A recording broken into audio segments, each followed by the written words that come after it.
And at the same time, 6 men got sick in Bangkok. 6 women drowned in the reservoir outside LA because they saw Chinatown and wanted to see said reservoir before it closed. 6 children drew the same picture of the same setting star, making a point that it's not a setting sun. 6 men and women wrote, at the same time, in a book of the stars, praising what's above. 6 people died in a car crash at the four-way intersection at the Olive Garden, the Waffle House, the Steamboat Inn, and the mini-golf course in a tiny Pennsylvania town, right near Tobin, in fact, and 6 service dogs died in a kennel, spreading whatever pathogen they carried to their owners, who were 6 police officers, turning themselves and 200 fellow passengers around them into a star above a worthless podunk called Tobin, so worthless because of its steel mill, closed for so long now, 6 years, 6 months, 6 days, 6 minutes, 6 seconds. It was all, quietly, a night which was dark and still, unless one were to have looked up at the precise moment, 6 seconds after the stars in 5 out of the 6 men became unstable, and see, a star, born from the air, flaring and pulsing and, most frighteningly, tumbling to the earth, as if gravity were cliffs of uneven proportion, and the star was an object which approached motion and let physics carry it. Still, only for the moment, it was truly a star in the night sky. No explosion, nothing which jarred the town awake. The star became itself at once, instant conflagration, so fast that it incinerated the plane it was born from before anything could explode. No one awoke when it hit the ground, nor was anyone awake to witness such. An entire town was gone in an instant. For the last moments they were alive, the 6 men each expressed their own form of guilt, every one of them having something eating them from their minds to their hearts that they knew would be the only thing left of them after this was all over. In those last few moments they couldn't even remember their names, so I don't remember them either. The first man held up his service weapon, then pointed it ahead and pulled the trigger. Muzzle flash, and a life was gone in an instant. One of the maroon suit-clad people, a woman. The child sitting next to her didn't notice, for he tried his best to keep his head down and shut his ears out to the world around him, as he knew he and his mother and all the other mothers and fathers on this plane had things planned for the 6 men once they landed, and if not when they landed, then when they reached the point where landing was impossible. He wore a maroon suit like his mother. Her blood pattered the suit lightly, delicate enough that he didn't notice, and the two colors mixed until he was blind to their distinction. His mother's killer said it was good enough, that it was her that he hit, and he unclipped his badge and etched, with a cyno pen, a notch into the back of it, in the place he reserved for that one criminal he chased to kill one day. The woman hadn't done anything wrong, but he knew she was going to, and he felt, again, good enough. He felt, those who do wrong have always done wrong. He had only 1 second to feel the guilt trickle in, when his mind made him remember a child sat next to each one of the women, dressed like the one he shot. 5 seconds of satisfaction, 1 second of regret, and he was gone. The second man removed his wedding ring from his finger and dropped it into the drink one of the maroon suit men brought him. It disintegrated. Acid. He knew it. The first man called it. They were going to do something bad to each of them. He turned to the busty redhead a few rows back, and the love he felt all his life for her, the life which began when he boarded this plane, overcame him, and he stood up and sauntered over to her seat. She was wearing earbuds, but saw him out of the corner of her eye, and saw as he kneeled down before her and took her hand and slipped the ring off her finger and then held it up to her, asked her to marry him. She wanted to kick him with her heel, but couldn't bring her leg up fast enough in the space between her knee and the seat in front of her. 5 seconds of love, and that was the last instant the man remembered, the imperfect flower he courted and bared his 4 bratish children with, and he tried to stand, but his knee hardly left the ground before it was all over. 5 seconds of love, for a second of true love, and he was gone. The third man tore his shirt off madly from his torso and revealed his skin, black, the stars of their universe shining brightly in his arms and stomach and back and bosom. The stars were unstable in all of them, and in him in particular. They glowed, then faded, then flared up again, speeding through space to impossible distances at impossible speeds, losing momentum only to either shine or fade.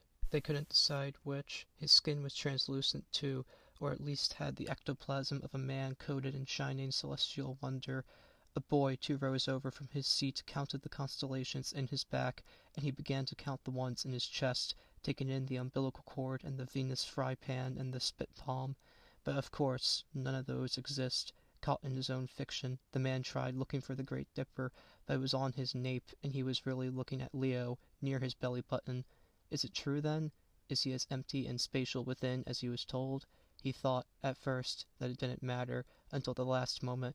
Perhaps looking up from the road into the night sky would have proved beneficial, or looking away from the neon lights of a building in Vegas trying to replicate the constellations would make his emptiness less infantile, less pitiful. He would be able to stare down at the very thing killing him and have the knowledge of what it was rather than the wonder of what it isn't.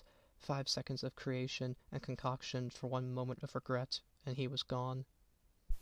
The fourth and fifth men danced their way up to first class and sang songs about their wives, past lives they never had, and the fruits they would pluck from Eden. They traipsed up the patterned carpet as if it were a road to Wonderland, and they tore the curtain back, dividing them from paradise, and skipped on through. There isn't much to say except they stared in dumb awe for the last moments they existed, regretting that they were doing so. As with the third man, they had 5 seconds of fantasy for a second of regret, and they were gone. But the sixth man, knowing better, thrust himself out of the aisle, out of the way of the fourth and fifth men, and onto the only maroon suit man in coach. He didn't follow the fourth or fifth men. He stared at the maroon suit man instead, took in the fedora, the bandana of a frown pulled down on both ends by fists that was printed on, the black tie with white stripes, the black shirt which made only the white of the tie stand out, the patterned socks which matched the pattern of the carpet, and the shoes in which those sock-clad feet were docked. But he didn't get far enough to notice the socks or the shoes. Taking in the man's blazer for a moment too long, he caught a glimpse of something in his pocket, a slip of sleek paper. He reached forward and tore it out, to no protest from the maroon-clad man, and he took in what he and his 5 partners were presented with when the maroon men and women made them get into their limo was none other than a slip of laminated bond-grade paper with an illustrated face and an institutional symbol that was none other than that of the Department of Labor. None of them were ever superior, none of them had higher authority. They, and every other person on this plane, was to die because these maroon-suited individuals played pretend, and they, the men and his 5 comrades, bought it. Before the maroon man pulled out the .22 LR from his waistband, aimed it at the sixth man's forehead, and pulled the trigger so fast that there was a single second to spare, the sixth man looked up and noticed a smile behind the frown of the maroon suit man's bandana. 3 seconds of truth for a second of death and a second of silence. Then everyone was gone. The perfunctory passengers hadn't the time nor the justification beyond confusion of what was going on around them to plead or beg for their lives. The flight attendant was half a pace from entering the cockpit to report the disturbances. The boy counting the constellations finally found the Great Dipper and was beginning to glance over to his shocked mother to tell her. The 6 men, yes, even the dead one, were like ions, trading and sharing, as they morphed, coalesced, into one. From feet away, their connections shared, and a star was born. They had no idea they were over a town with a population of 2,000, nor did they know there was such a town, nor did they know of all the townsfolk and what they did to just reserve everyone's day for the afternoon of the next day, when the steel mill was to have its first grand opening in 6 years. Everyone had gone to sleep happy, and through death they remained happy, blissfully unaware of their own demise, unaware of the eternity for which they would feel happy, remaining unaware, lying expectant. Oh no, I am mistaken. Silly me. I have received a report that the only 2 people awake for their own deaths were Stephen Mitchell and Betty Callan, student and teacher. The latter organized a class sleepover in the school. The former was part of that class, and he had waited all night for the final 6 seconds he would be alive to tell his teacher off from his dad, and had brought his dad's knife to seal the deal. Stephen hadn't been good for a while, you see. Doctors told him of things he was seeing at the foot of his bed, repeated information to him that he already told to them, and he took it like it was the first time he was hearing it. The doctors asked if he was all there. He said, "No, my teacher is. She climbs the side of the house and gets on with it. With my dad."